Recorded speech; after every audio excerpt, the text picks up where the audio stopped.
आज का क्लास हम लोगों का है वृत्त से संबंधित क्षेत्रफल, यानी चैप्टर नंबर 12वां चलेगा हम लोगों का वृत्त से संबंधित क्षेत्रफल। हम लोग पहले वृत्त से संबंधित हम बता चुके थे, वृत्त क्या होता है, नहीं होता है, इसका त्रिज्या क्या है, जीवा क्या होता है, ये सब हम बता चुके थे। वृत्त में वृत्त का क्षेत्रफल, परिधि, ये सब बता चुके थे। आज हम लोग चलेंगे अर्धवृत्त पे चलेंगे, ठीक है। अर्धवृत्त पे, अर्धवृत्त क्या होता है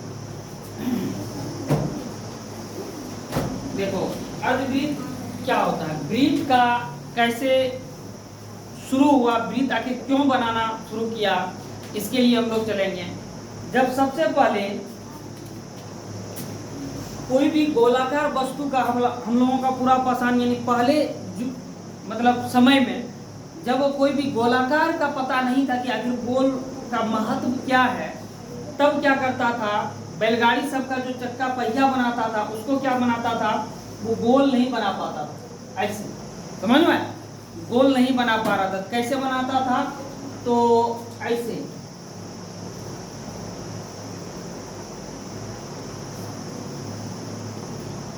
ऐसे ऐसे बनता था, समझ में।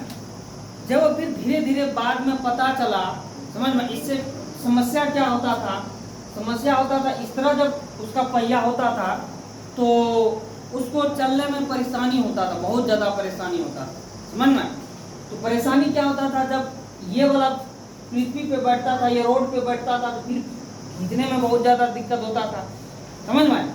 और गाड़ी जो है बहुत ज़्यादा मतलब कूदता भी था, आम भाषा में अगर बोलें तो ये सब का बहुत ज़्यादा परेशानी होता था। मतलब गाड़ी का भी ज़्यादा प्रॉब्लम, वो ज़्यादा कूदेगा तो गाड़ी भी जल्दी टूटेगा, हिल टूट जाएगा जल्दी, बाइक को भी ज़्यादा ताकत लगेगा। या अब तो उस समय का बात बोल रहे हैं, अब तो खैर सब चीज़ का आविष्कार हो चुका बहुत अच्छा से। उसके बाद जब ये चलते चलते धीरे धीरे क्या हुआ, जब आगे मानव का सोच विकसित हुआ, तब उसको ये समझ में आया कि चलो हम लोग जो है गोलाकार इसको बना दें, समझ में आया। जब गोलाकार बनाना वो चाहा और बनाना शुरू किया, तब इस गोलाकार के लिए क्या क्या पता, एक लोहे का रिंग चढ़ा दिया इसमें। तुम लोग जो बैलगाड़ी जो देखा होगा उसको ये चीज़ पता होगा आप लोगों को कि बैलगाड़ी के पहिए में एक गोलाकार रिंग चढ़ाया जाता है, चढ़ाया जाता है कि नहीं, समझ में। उसको बहुत सोचने के बाद उस पर जब बैलगाड़ी का पहिए इस तरह होता था, इस तरह होता था, ऐसे ऐसे होता था, मतलब उसमें कोण आ जाता था, तब उसको क्या किया, एक वृत्ताकार बना लिया, वृत्त के आकार बना लिया, उस पर एक लोहा का चढ़ा दिया, ठीक है। इससे क्या हुआ, चलने में आसानी होने लगा। जब गोल कोई भी चीज़ जब गोल होता है, बहुत अच्छा से गोल होता है, उसको ये चलने में जो एक समस्या होता था, मतलब गाड़ी भी कूदता था और चलने का मतलब उसको ज़्यादा ताकत लगाना पड़ता था, फिर वहाँ जाके बैठ जाता था, फिर ज़्यादा ताकत लगाना पड़ता था। इस समस्या से उसको बहुत ज़्यादा समाधान मिल गया, यानी पूरे समाधान मिल गया, क्योंकि अब गोल होने लगा। गोल में तो ऐसा करना नहीं पड़ेगा, वो भी बहुत अच्छा से स्मूथ तरीके से वो रोटेट करेगा, यानी घूर्णन करेगा, घूमेगा, समझ में। इसीलिए वृत्त का आविष्कार हुआ। तो वृत्त के बारे में हम पहले भी बता चुके हैं, या हम लोगों को वृत्त के बारे में नहीं ज़्यादा चर्चा करेंगे। हम बोले थे कि वृत्त का जो सूत्र होता है, तो वो हम सूत्र एक दिन बहुत अच्छा से अलग, उसके लिए जो है हम अलग एक क्लास लेंगे, उसके बाद वो सूत्र का हम बता देंगे।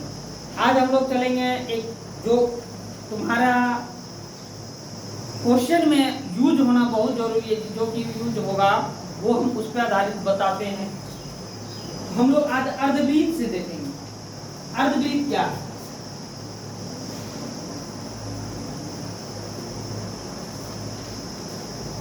ठीक है। अर्धवृत्त देखो, अर्ध का क्या मतलब होता है, अर्ध मतलब आधा, वृत्त मतलब गोलाकार, ठीक है। यानी हम लोग वृत्त को ये मान लेते हैं, ये वृत्त है, समझ में। जब किसी वृत्त को हम बराबर दो भागों में बांट लेते हैं या उसको बीच में काट देते हैं, तो क्या बनता है, बोलो, आधा हो जाएगा वो, समझ में। उसी को हम लोग बोलेंगे अर्धवृत्त बोलेंगे। जैसे ये देखो, समझ में, जस्ट लाइक इसी की तरह मेरा अर्धवृत्त होगा। इसको अगर हम दोनों तरफ से ये कर दें, ये पूरी देखो, ये पूरा गोला है कि नहीं। और जब इसको हम आधा कर दें ये हो गया अर्धवृत्त, ठीक है। एकदम जस्ट इसी तरह इसी को हम अर्धवृत्त बोल सकते हैं, समझ में, इसी को बोलते हैं अर्धवृत्त। अब देखो अर्धवृत्त में क्या क्या होगा, बोलो अर्धवृत्त में क्या क्या होगा, इसका कुछ ना कुछ ऊंचाई है, बोलो है कि नहीं, ठीक ना। ये पता करने के लिए हम ऐसे इसको टिका देंगे, ये देखो ये, बोलो कितना हुआ ऊंचाई इसका, देखो इतना हुआ है कि नहीं। तो इसमें ऊंचाई भी होता है, और क्या होगा जिसको हम लोग क्या बोलते हैं, बोलो अर्धवृत्त की ऊंचाई को जिसको हम लोग त्रिज्या बोल देते हैं। यहाँ से मान लेते हैं अगर ये केंद्र है, केंद्र से हम लोग जितना भी इधर ये क्या बोलते हैं इसको, बोलो त्रिज्या ही ना बोलते हैं, ठीक ना। तो अर्धवृत्त भी जो होगा उसका भी जो हम लोग ये खींचेंगे, मान लेते हैं ये यही है, ठीक ना, इसको हम लोग आर बोल देते हैं, इसी को त्रिज्या बोलते हैं। यानी इसका ऊंचाई हम लोग नहीं मापते हैं तो क्या मापते हैं, तो त्रिज्या मापते हैं, समझ में आया। तो यही है अर्धवृत्त। और इसका आकार अगर हम बनाए इस पे,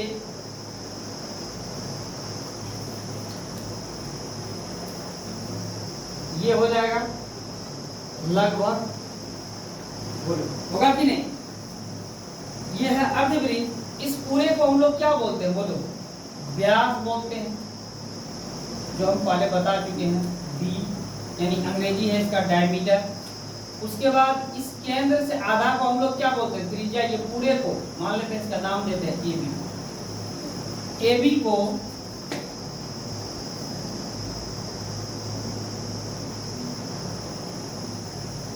व्यास यानी डी बोलते हैं। और इसका क्या नाम है, बोलो इसका क्या नाम होता है, ओ होता है कि नहीं। ओ से बी, ओ से बी को क्या बोलते हैं, त्रिज्या, इसको आर से सूचित करते हैं, यही है ना। अब हम इस केंद्र से जहां भी खींचेंगे, कहीं भी खींचेंगे, वो सभी को त्रिज्या ही बोलेंगे, समझ में आया। तो यही है अर्धवृत्त। अब देखो इसका हम लोग क्षेत्रफल करते हैं। वृत्त का क्षेत्रफल क्या होता है, बोलो अर्धवृत्त का क्षेत्रफल,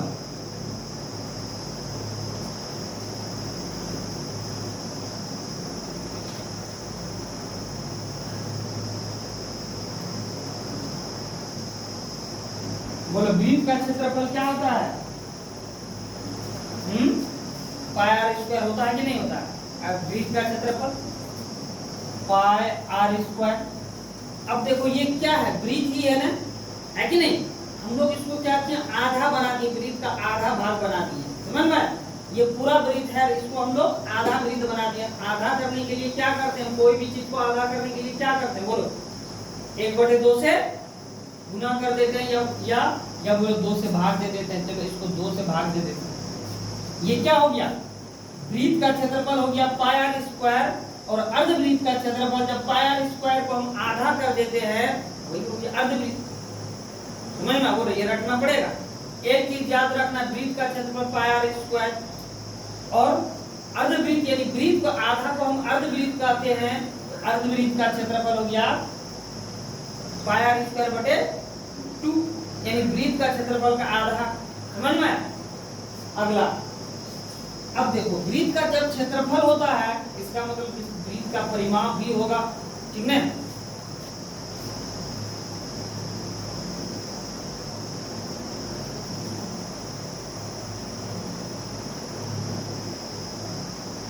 अर्धवृत्त का परिमाप। अब बोलो अर्धवृत्त का परिमाप क्या होगा, बोलो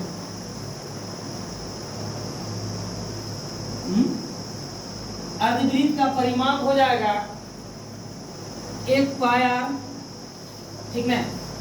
पाई आर, पाई में क्या है, बोलो इसका त्रिज्या लगा हुआ, पाई और त्रिज्या दोनों है, ठीक है। और पाई आर प्लस 2r त्रिज्या, इसका पाई आर यानी देखो परिधि हम लोग क्या बोलते हैं, पूरे घेरा को बोलते हैं, बोलते हैं कि नहीं बोलते हैं, समझ में। इसीलिए इसका पाई r प्लस 2r हो जाएगा, इसका क्या परिधि। अब इसको हम और किसी तरह से निकाल सकते हैं कि नहीं निकाल सकते हैं, बोलो। यहाँ r यहाँ भी है, यहाँ भी है कि नहीं।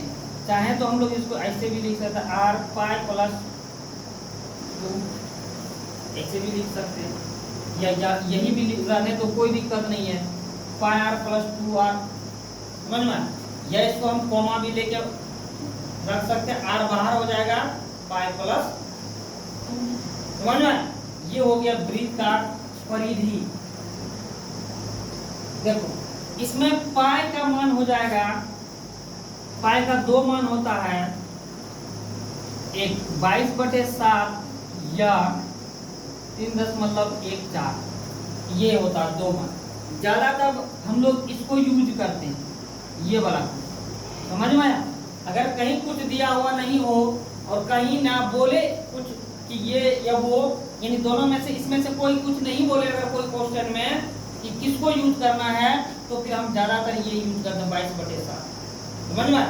लेकिन अगर ये भी यूज करेंगे तो गलत नहीं होगा। लेकिन अगर कहीं दिया हुआ है कि पाई का मान 3.14 ही लेना है, तो यही लेना। अगर ये लेते हो सकता है आंसर वहां जो है ना कुछ दशमलव के बाद नहीं मिल सकता, ठीक है। क्योंकि इसलिए दिया जाता है क्योंकि वो सवाल जो तुम्हारा आंसर बुक में दिया हुआ है, वो सवाल जो बनाया गया है, वो पाई का मान वहां 3.14 रखकर ही बनाया गया। इसीलिए तुमको भी दे देता है उसमें, यानी संकेत में दे देता है कि पाई का मान 3.14 लें या 22/7 लें। अगर संकेत में वहां नहीं देता है 22/7, वहां अगर बच्चा ये ले लेता है 3.14 ले लेता है, तो आंसर में ज्यादा फर्क नहीं आ सकता। लेकिन हाँ कुछ आ सकता है, 1-2 अंक इधर उधर हो सकता है, एग्जैक्ट आंसर नहीं आए। इसीलिए तो अगर दिया हुआ है रहे संकेत में, तो जो मान दिया रहे पाई का वही मान रखना है उसमें। 22/7 हो तो 22/7 रखेंगे, 3.14 हो तो 3.14 ही रखेंगे, समझ में आया। बोलो इसमें कहीं कोई दिक्कत। अब अगर कोई बोले पाई है क्या, ठीक है, तो पाई क्या है,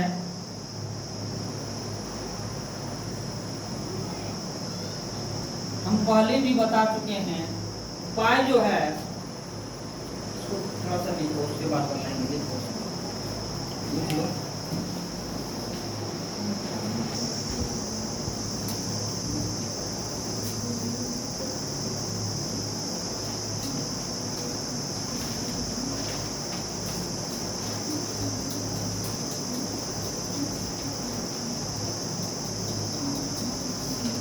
अगला है पाई क्या है।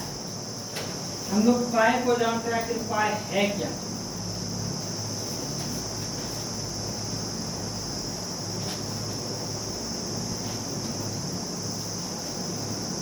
देखो इसको हम लोग क्या बोलते हैं, मान लेते हैं ए बी, इसको व्यास बोलते हैं, पूरे को बोलते हैं कि नहीं, बोलो। इस पूरे को ए और बी को व्यास बोलते हैं ना। इसको क्या बोलते हैं,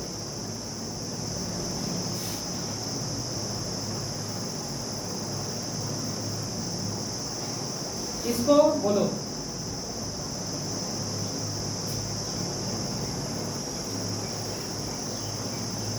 बोलते हैं कि नहीं, इसको बोलो परिधि बोलते हैं ना। इसको हम लोग व्यास बोलते हैं ए बी को, और ये जो वृत्त का चारों तरफ है घेरा, है कि नहीं, ये चारों तरफ जो घेरा है इसी को बोलते हैं परिधि, ठीक ना। यानी परिक्रमा। हम लोग मंदिर के चारों तरफ क्या करते हैं, बोलो, परिक्रमा लगाते हैं, यानी उसके चारों तरफ जो घेरा होता है उसके चारों तरफ हम लोग घूमते हैं, उसी को बोलते हैं परिधि, ठीक ना। तो यही चीज है पाई। पाई जो है वृत्त का व्यास, परिधि और उसके व्यास का अनुपात, समझ में। जो भी वृत्त के चारों तरफ का परिधि होता है वो, और इसका व्यास जो होता है, वृत्त का व्यास यानी केंद्र को स्पर्श करते हुए बीचों बीच जब हम उसको काटते हैं उसको बोलते हैं व्यास, और जब उसके चारों तरफ का परिधि और व्यास को नाप के हम जब उसमें भाग दे देते हैं, जो भी अनुपात निकलता है उसी को हम पाई बोलते हैं। बोलो कोई दिक्कत? ठीक ना, यही चीज है पाई।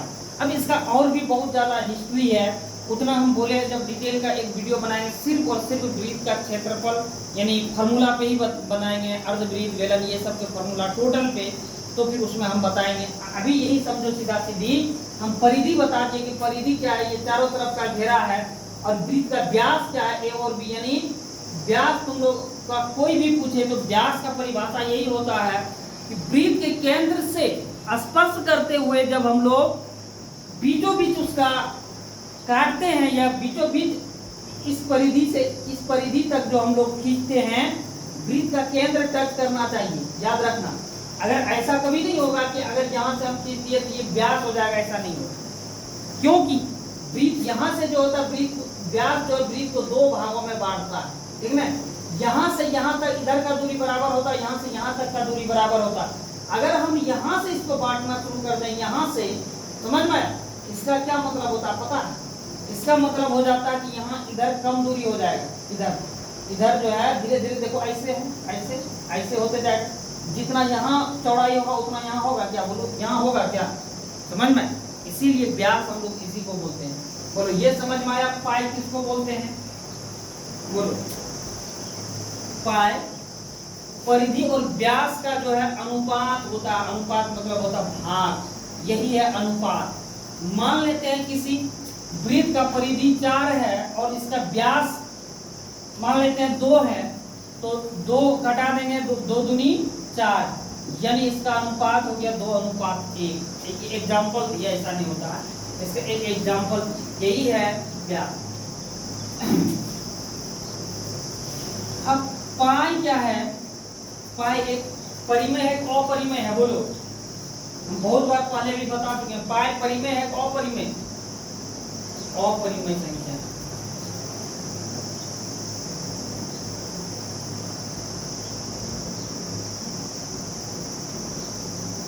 ठीक है, पाई एक अपरिमेय संख्या है, और ये इसलिए पाई अपरिमेय संख्या होता है, इसका जो है मान होता है 3.14, ऐसे कुछ कुछ लगातार चलते रहता है, 3.14, 14, ऐसे ही कुछ कुछ लगातार चलते रहता है।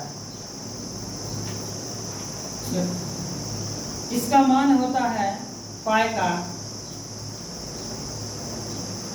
62832 बटे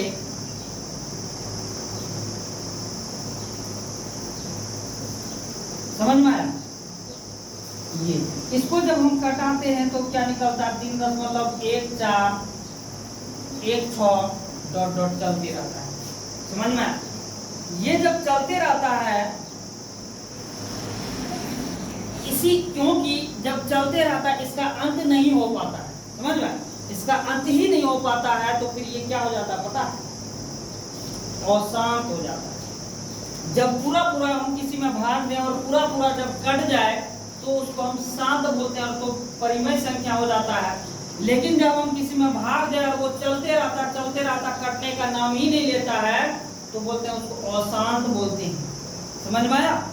और एक अशांत भी बोलते हैं, और भी कुछ बोलते हैं, बोलो उसको क्या बोलते हैं? अशांत बोलते हैं, और क्या बोलते हैं? दशमलव प्रसार इसका अशांत होता है, और अनवासानी अनावर्ती होता है, अनावर्ती। अंग्रेजी में इसको बोलेंगे नॉन टर्मिनेटिंग और नॉन रिपीटिंग, समझ में आया? यानी लगातार चलते रहता है इसको।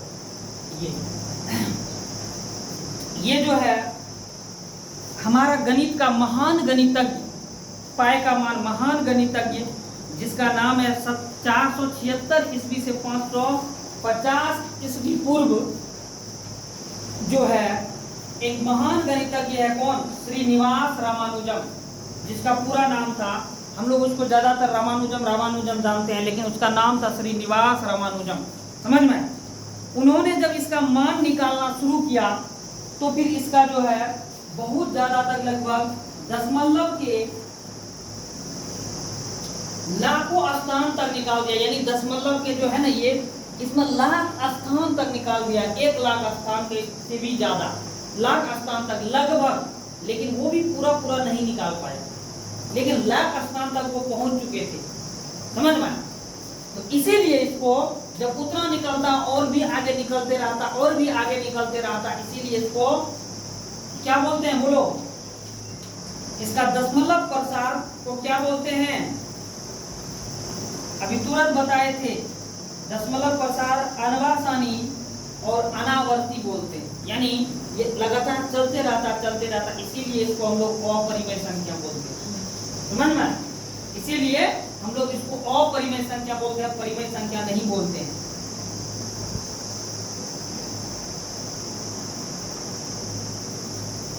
लेकिन एक चीज तुम लोगों को बताएंगे, बहुत इंटरेस्टिंग बात बताएंगे, इसको हम लोग अपरिमेय संख्या बोलते हैं। और 22/7 22/7 को हम लोग परिमेय संख्या बोलते हैं। ये याद रखना, बहुत ज्यादा इंपॉर्टेंट है, ठीक ना। ये दोनों बहुत ज्यादा इंपॉर्टेंट है, बार बार पूछते रहता है, ऑब्जेक्टिव में हमेशा पूछते रहता है। एक ये और एक ये, समझ में, बहुत ज्यादा इंपॉर्टेंट है, दोनों हमेशा पूछता पाए कैसा संख्या, परिमेय अपरिमेय, इस तरह का पूछते रहता। आवाज वगैरह वगैरह 2-3 ऑप्शन दे देगा, फिर पूछेगा। ये भी पूछता 22/7 कैसा संख्या, परिमेय अपरिमेय, इस तरह का। जबकि पाई का ही मान है 22/7 और 3.14 है कि नहीं। लेकिन ये जो है परिमेय अपरिमेय संख्या हो जाता है पाई, लेकिन 22/7 जो है परिमेय संख्या हो जाता है, समझ में। बहुत बड़ा इंटरेस्टिंग, ठीक। तो हम लोग यही जानेंगे कि पाई जो है 22/7 परिमेय संख्या है और पाई जो है अपरिमेय संख्या।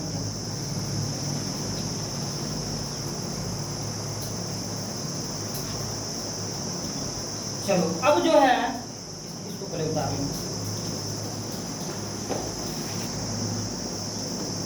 अब हम लोग चलते हैं त्रिज्या खंड।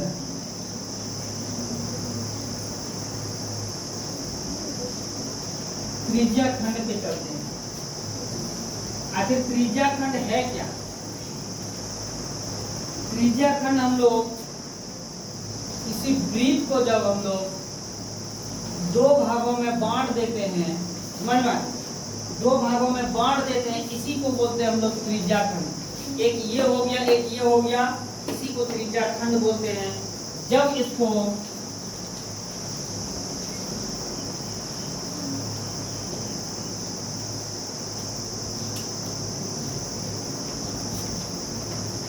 ये केंद्र है, केंद्र से अगर हम इस तरह एक, देखो केंद्र से हम बहुत सारा क्या कर सकते हैं, त्रिज्या खींच सकते हैं। खींच सकते हैं कि नहीं खींच सकते, बोलो। खींच सकते हैं ना। अब इस प्रत्येक त्रिज्या का क्या हो, एक छोटे टुकड़ों में बढ़ गया कि नहीं। यहाँ से यहाँ जब खींचे हैं तो क्या हुआ, वृत्त को 2 टुकड़ों में बढ़ गया, बटा है कि नहीं। क्योंकि हम केंद्र से सीधे खींचे, यानी एक तरह से ये क्या हो गया, व्यास हो गया, हुआ कि नहीं। तो ये 2 हम यहाँ से यहाँ सीधा मिला दिए हैं तो 2 भाग में बढ़ गया वृत्त को। और हम अगर मिला देंगे यहाँ से यहाँ एक सीधा ऐसे खींच देंगे तो कितने भाग में होगा, 4 भाग में होगा कि नहीं होगा।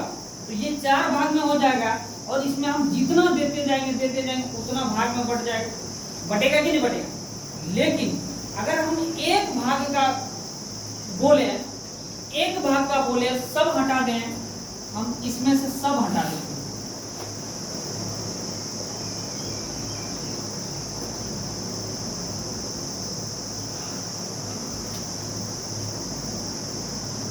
ठीक है। ये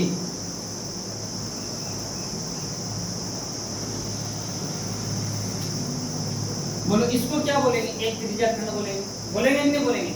अब देखो ये छोटा सा है कि नहीं, ऐसा तो नहीं है बहुत बड़ा, लेकिन इसमें से हम चाहें तो और छोटा त्रिज्या खंड निकाल सकते हैं। इसमें दे दें ऐसे या ऐसे 4-5 को खींच दें, छोटा सा होगा कि नहीं। और अगर हम त्रिज्या बना दें तो छोटा हो जाएगा, इसीलिए हम इसको एक त्रिज्या खंड बोलते हैं।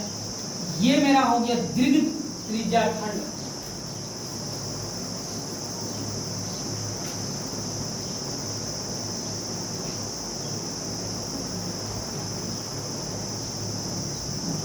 त्रिज्या खंड, और ये क्या हो गया बोलो, इस वाला भाग को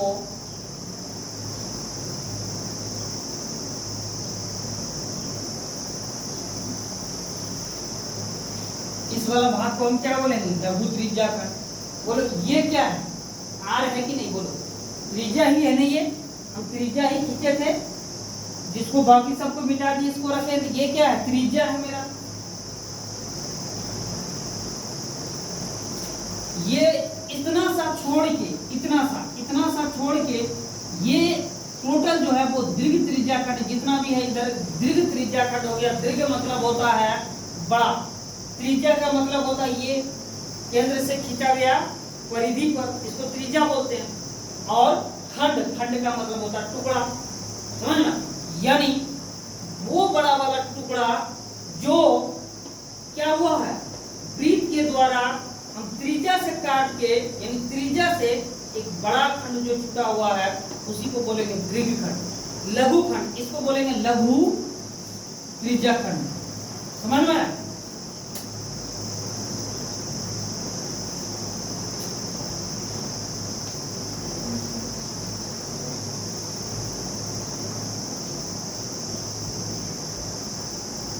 इसको लघु त्रिज्या खंड बोलेंगे। अब देखो लघु इसलिए बोलते हैं, लघु का क्या मतलब होता है, छोटा होता है लघु का मतलब छोटा।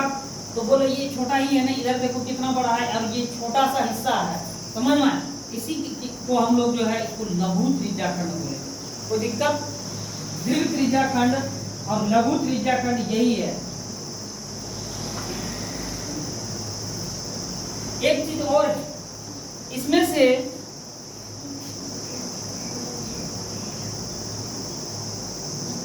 अगर हम ये दे देते हैं इस तरह का, समझ में, ये क्या है बोलो,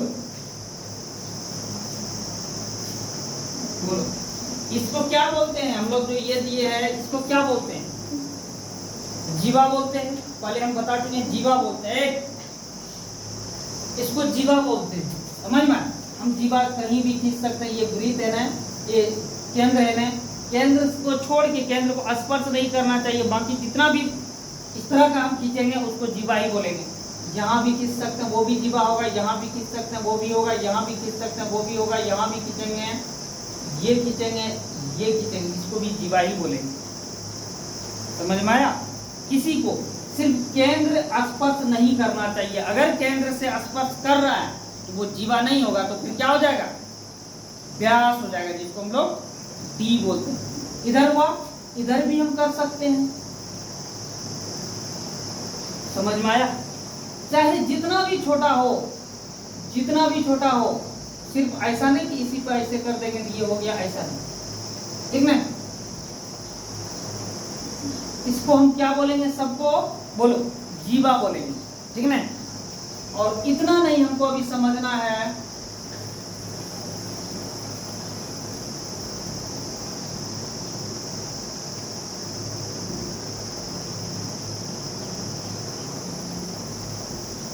इतना सा हिस्सा को क्या बोलेंगे बोलो, इसको बोलेंगे हम वृत्त खंड बोलेंगे।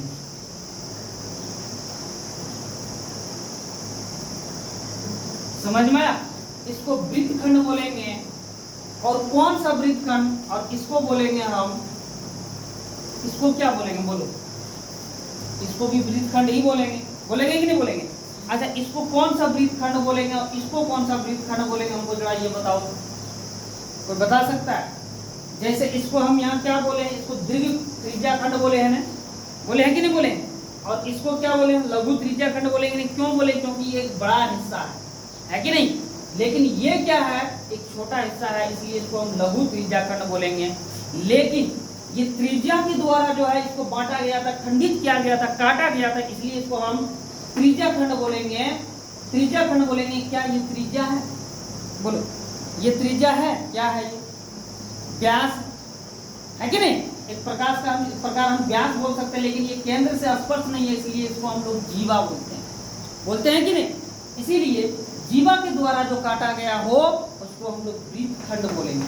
यानी ये पूरा वृत्त, इसको हम खंडित कर रहे हैं, यानी टुकड़ा टुकड़ा में बांट रहे हैं, छोटा छोटा भाग में बांट रहे हैं, छोटा छोटा हिस्सा में बांट रहे हैं हम लोग, इसीलिए इसको हम लोग क्या बोलेंगे, वृत्तखंड बोलेंगे। ये बड़ा वाला हिस्सा है इसलिए इसको दीर्घ वृत्तखंड बोलेंगे।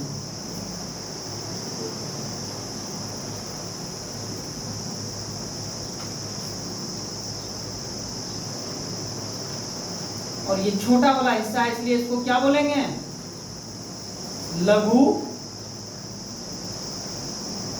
वृत्तखंड। समझ में आया, बोलो आया समझ में। देखो फर्क यही है, त्रिज्या खंड में और वृत्तखंड में फर्क यही है, ये त्रिज्या के द्वारा खंडित किया गया है, बांटा गया है, इसलिए इसको हम लोग त्रिज्या खंड बोलते हैं। और ये जीवा के द्वारा बांटा गया है इसलिए इसको हम लोग वृत्तखंड बोलते हैं। ये वृत्त का जो है ये बड़ा हिस्सा हो गया वृत्त का, इसलिए वृत्तखंड बोलेंगे। ये वृत्त का छोटा हिस्सा हो गया इसलिए इसको लघु वृत्तखंड बोलेंगे। ठीक है, ये हो गया।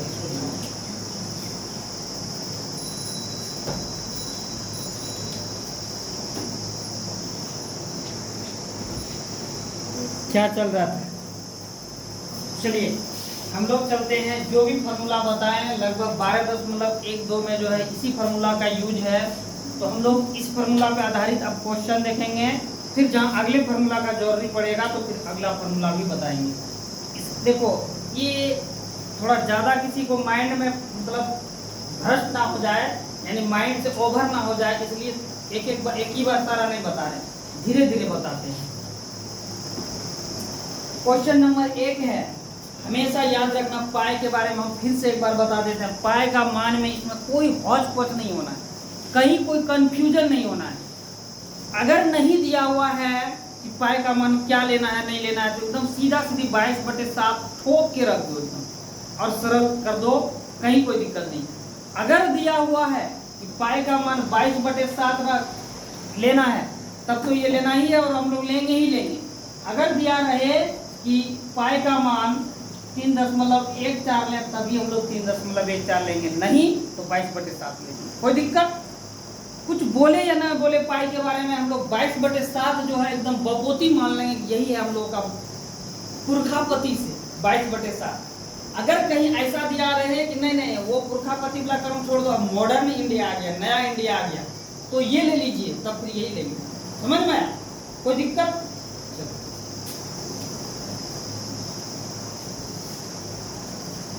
एक नंबर क्वेश्चन का था, दो वृत्तों की त्रिज्या क्रमशः 19 सेंटीमीटर और 9 सेंटीमीटर है। कहा था दो वृत्त, समझ में, एक का त्रिज्या 19 सेंटीमीटर, दूसरे का 9 सेंटीमीटर है। थोड़ा सा ये बड़ा होना चाहिए क्योंकि इसका त्रिज्या बड़ा है, इसलिए वृत्त भी बड़ा होगा, तो थोड़ा बड़ा होगा। हालांकि हम ऐसे बना दिए, कोई दिक्कत नहीं है। मान लेते हैं कि ये जो है बड़ा है, ये छोटा त्रिज्या वृत्त है। अब उस वृत्त की त्रिज्या ज्ञात कीजिए जिसकी परिधि इन दोनों वृत्त की परिधि के योग के बराबर हो। अब यहाँ देखो समस्या क्या है, कहता जब इन दोनों को हम जोड़ देंगे, उस वृत्त का परिधि निकालो, उस वृत्त की उस वृत्त की त्रिज्या ज्ञात कीजिए। उस वृत्त का त्रिज्या निकालने के लिए कहता जब हम इन दोनों को जोड़ देंगे तो जो होगा तब उस वृत्त का त्रिज्या निकाल, यानी इसका त्रिज्या, इसको हम मान लिए R1 19 सेंटीमीटर त्रिज्या दिया हुआ, R2 9 सेंटीमीटर त्रिज्या दिया हुआ है। तब कहता इन दोनों का जब त्रिज्या जोड़ेंगे तब जो त्रिज्या बनेगा उसका निकालिएगा कि इसका त्रिज्या कितना हो और ये कितना बड़ा वृत्त बनेगा, यानी त्रिज्या बड़ा होगा तो वृत्त भी बड़ा होगा। समझ में, यही चीज निकालने के लिए कहता है।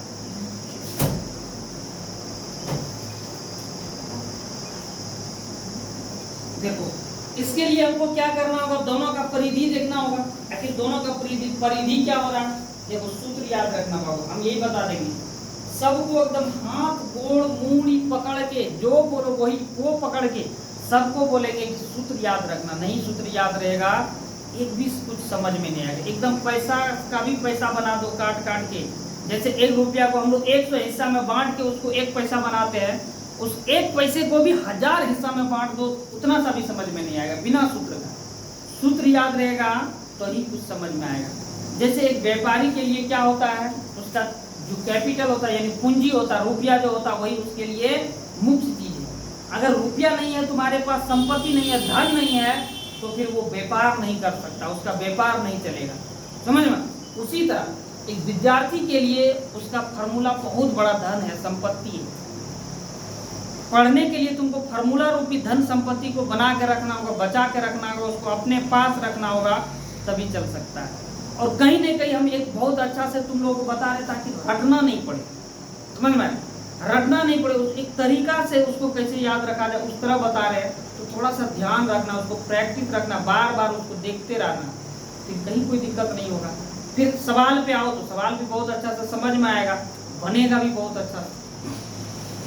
चलिए हम लोग इसका परिधि देखेंगे। आखिर इसका परिधि क्या है? तो वृत्त का परिधि बराबर अभी तुरंत बताए थे क्या होता है वृत्त का परिधि का सूत्र, बोलो 2 पाई r। मैंने बताए थे वृत्त का परिधि 2 पाई r बताए थे। चलो इसके लिए ले लेंगे 2 पाई r, लेंगे कि नहीं लेंगे? प्लस इसके लिए भी लेंगे, इसके लिए भी 2 पाई r, होगा कि नहीं होगा? लेकिन यहाँ भी r है, यहाँ भी r है, इसको क्या मान लिए हैं? 2 r है, इसलिए एक तो हमको पता कैसे करेंगे ये इसका r है, इसका r है, दोनों में कुछ ना कुछ अंतर होना चाहिए, इसीलिए हम इसको ले लिए r1, ले लिए इसको r2, कोई दिक्कत? लिखेंगे यहाँ r1 और इसको r2। ये दोनों को जब जोड़ेंगे तब इतना के बराबर होना चाहिए। तब बोलो ये जब जोड़ देंगे दोनों को क्या हो जाएगा? 2 भी होगा, पाई भी होगा, और यहाँ r3 लिए, यहाँ r3 हो जाएगा। आया समझ में? कुछ नहीं किए, तीनों का खाली परिधि लिखे हैं। ये इसका परिधि है, फर्क r1 का है, ये r1 त्रिज्या r1 ले लिए हैं, यहाँ भी इसी का परिधि लिए हैं, r2 त्रिज्या r2 ले लिए हैं, यहाँ 2 पाई r3 त्रिज्या r3 ले लिए। कहीं कोई दिक्कत? ये हो गया। अब हम लोग चलेंगे, लिखेंगे दोनों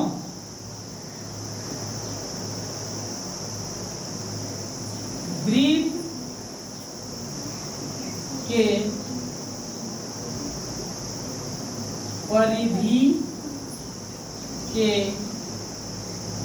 योग। अब दोनों वृत्त के परिधि का योग करने जाएंगे हम लोग, दोनों वृत्त का परिधि को जोड़ देना है। तो क्या है दोनों वृत्त का परिधि? 2 पाई r1 प्लस 2 पाई r2, है कि नहीं? अब यहाँ देखो तुम लोग, यहाँ क्या समझ में आ रहा है? इसमें मिल रहा है बहुत कुछ। क्या मिल रहा है? यहाँ भी 2 पाई है, यहाँ भी 2 पाई है, तो 2 पाई कॉमन ले लेंगे, r1 प्लस r2 बचेगा। आया समझ में? इसमें कहीं किसी को कोई आपत्ति विपत्ति? बोलो ये 2 पाई r1 r2 बचेगा। अब दोनों का त्रिज्या रख देना है, 2 पाई r1 कितना है? 19 है, प्लस r2 कितना है? 9 है।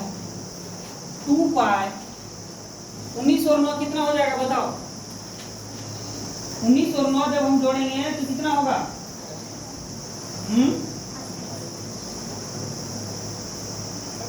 कितना? 28। ब्रैकेट हटा देते हैं, यानी ये 28 हो जाएगा। समझ में आया? यानी यही हो गया 28, और 28 है और उसके साथ क्या है? 2 है कि नहीं? यानी ये 2 है, इससे गुना कर देंगे जब 2 से, इस 2 से हो जाएगा ये 56 पाई। ये क्या हुआ? दोनों वृत्त की परिधि का योग हो गया 56 पाई। r तो खत्म हो गया, r का मान बैठा दिया, r खत्म हो गया, 56 पाई हुआ। अब हमको क्या करना है? बोलो तीसरे वृत्त का परिधि का था, क्या करने के लिए? तीसरे वृत्त का, इन दोनों वृत्त की परिधि के योग के बराबर है, यानी उस वृत्त की त्रिज्या ज्ञात कीजिए। तीसरे वृत्त का त्रिज्या हमको निकालने के लिए कहता है, तो लिखेंगे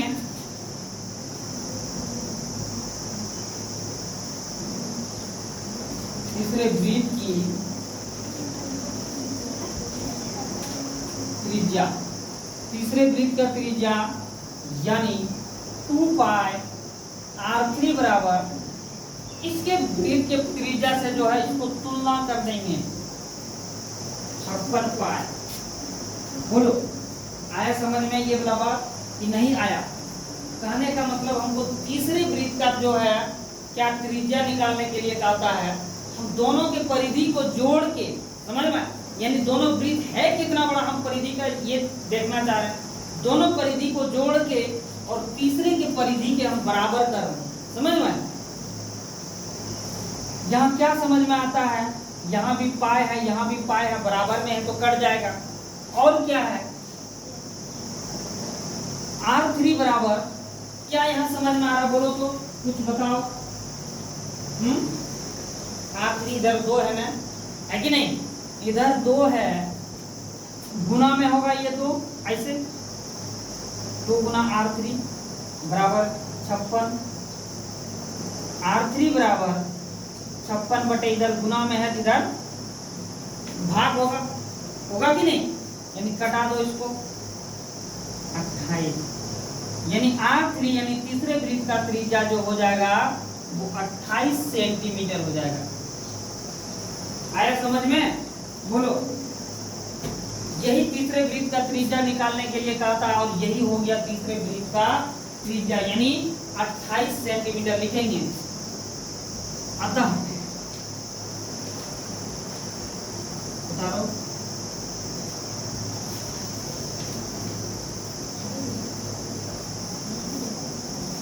तीसरे वृत्त की त्रिज्या यानी R3 बराबर 28 सेंटीमीटर। फटाफट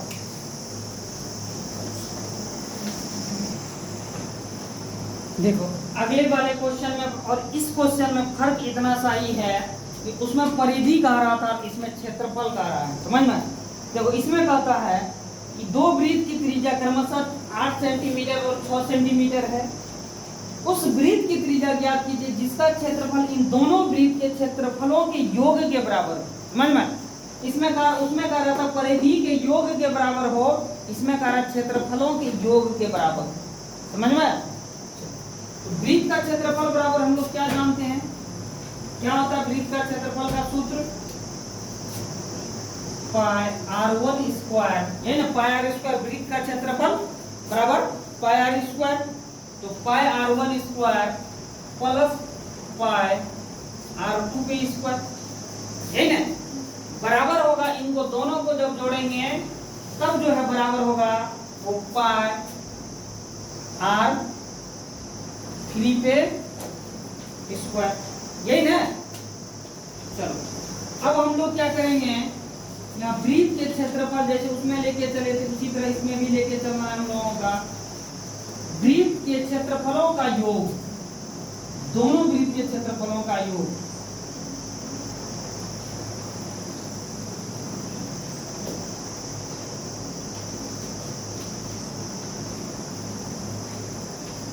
योग यानी जोड़, क्या है दोनों वृत्त का क्षेत्रफल का योग पाई r1 square plus pi r2 square. अब इसमें कॉमन दोनों में पाई है ना, पाई को कॉमन ले लेंगे, दोनों में पाई है इसलिए कॉमन ले लेंगे, r1 स्क्वायर प्लस r2 के स्क्वायर होल स्क्वायर। अब आगे फिर क्या करेंगे, r1 और r2 दोनों का मान बैठा देंगे। R1 है 8 सेंटीमीटर यानी 8 पे होल स्क्वायर प्लस R2 है 6 सेंटीमीटर पे होल स्क्वायर। देखो इसलिए हम ये दिए क्योंकि दोनों छोटी ब्रैकेट हो जाता है, यहाँ भी छोटी ब्रैकेट, यहाँ भी दिए, ये भी छोटी ब्रैकेट, एक छोटी ब्रैकेट एक ही होता है, एक छोटी एक बड़ी है, ये अच्छा रहता है, इससे गलत नहीं होता लेकिन यही अच्छा होता है। 8 पे स्क्वायर का मतलब 64 और इसका मतलब 36, इसका मतलब पाई दोनों को जोड़ेंगे तो 10 के शून्य हाथ में 1 6 9 1 10 यानी पाई गुना 100 हो गया। दोनों वृत्तों का क्षेत्रफल को जब हम जोड़ दिए तो 100 पाई हो गया। अब प्रश्न कहता है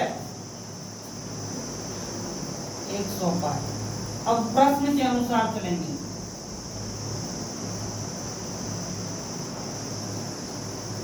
प्रश्नानुसार एक बार लिख देना यहाँ,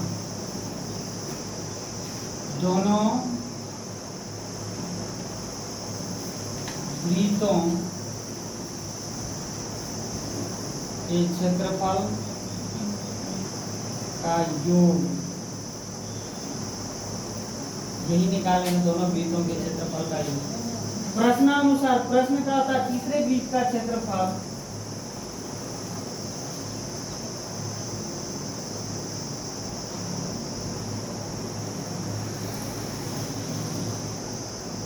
तीसरे वृत्त का क्षेत्रफल क्या है, पाई r3 पे होल स्क्वायर बराबर इस वृत्त का क्षेत्र दोनों वृत्तों के योग का क्षेत्रफल को क्या करेंगे, तुलना कर देंगे, यानी बराबर हम कर देंगे 100 पाई। यही करना है, इन दोनों में पाई है बराबर में है तो कट जाएगा, यहाँ बचा r3 पे स्क्वायर बराबर 100। r3 कितना है मेरा, r3 ही निकालना है हमको, समझ में आया। r3 निकालना है तो इसके लिए क्या करेंगे, इस 3 को तो ये 1 2 और ये तीसरा है ये दर्शाता है, इसमें कहीं कोई दिक्कत नहीं है। इस पे स्क्वायर है कि नहीं, इस पे स्क्वायर है, स्क्वायर जब खत्म करेंगे तो क्या रूट हो जाएगा, इधर से स्क्वायर खत्म करेंगे तो रूट होगा, यानी r3 बराबर रूट अंडर 100। r3 10 अर्थात यानी तीसरे वृत्त का जो त्रिज्या निकला कितना निकल गया, 10 सेंटीमीटर निकल गया। आए समझ में, यही दिया आंसर।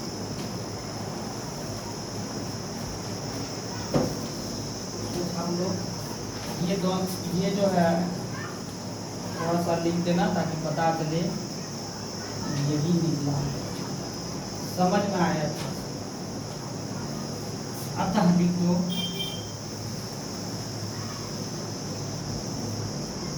तीसरे वृत्त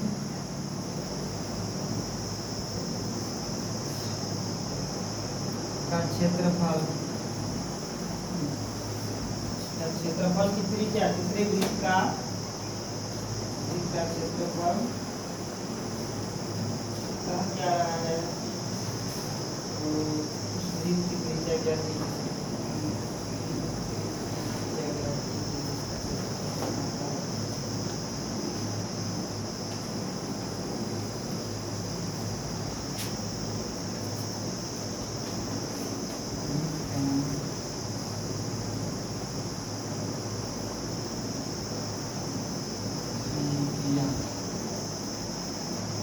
बराबर r3 बराबर 10 सेंटीमीटर, यही हो गया आंसर।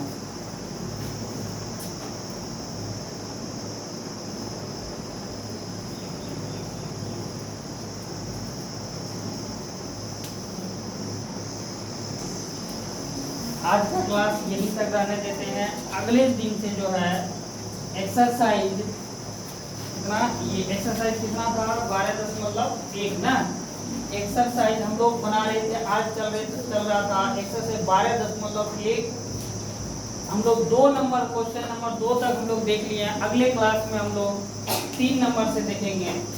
आज यही तक आप लोगों से मैं यही चीज़ बताना चाहता हूँ, एक बार जो है आप लोग थोड़ा पूरी वीडियो देखिए। आप लोग मतलब आधा अधूरा में ही रहते हैं, इसीलिए आप लोग को शायद उतना अच्छा से समझ में नहीं आता होगा, या आप लोग पीछे अंत तक में जो मेरा निचोड़ रहता है क्लास का, हर एक क्लास का वो अंत में रहता, तो आप लोग अंत तक जरूर देखिए, समझ में आए।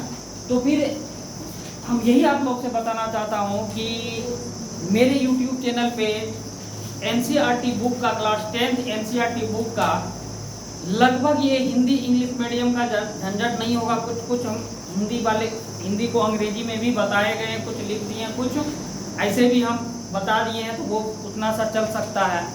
तो दोनों हिंदी इंग्लिश मीडियम दोनों वाले के लिए भी ये चल सकता है, या हिंदी वाले के तो कहीं कोई दिक्कत होने वाला ही नहीं है। तो आप लोग सभी चैप्टर को देखिए और दूसरे तक का भी इसको शेयर करिए, ताकि दूसरे को भी फायदा पहुँचे। और इससे ज़्यादा क्या बोलेंगे, और अपना ख्याल रखिए, अपना पढ़िए अच्छा से। Bye bye, take care.